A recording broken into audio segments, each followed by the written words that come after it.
жижиг дунд үйлдвэрлэл эрхэлж байгаа хүмүүсийн дийлэнх олох буюу 600 гаруй мянган хүний тэгээ болж игэл эмэгтэй эрэгтэй гэдгээрээ ер нь салаавчлаад бас энэс эхний хүн мөнх эрдэнэ гарч ирэх юм уу?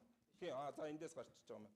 Уулзвар дээр автомашин явж өнгөрөхөд халдаг замын ялтас байрлуулах. Хэлсэнд ерөнхийлөгч таныг манай баялаг үтээгч туулгуулах, тусгуулах. Хоёрдугаар жижиг дунд үйлдвэрлэлээс сангаас нөөтөд төлөө явж байгаа аж ахуй нэгжийн зээлийг автоматар тэр үтээгчдийг дэмжих холбоо цаашиж гисэн идэвхтэй ажиллана. Хамгийн дөрөнд улсын хурал дээр өргөн баригдсан байгаа. Төлөө бол идэвхтэй ажиллана гэдгийг хэлмээр байна. За тэгээд манай энэ үйлдвэрлэх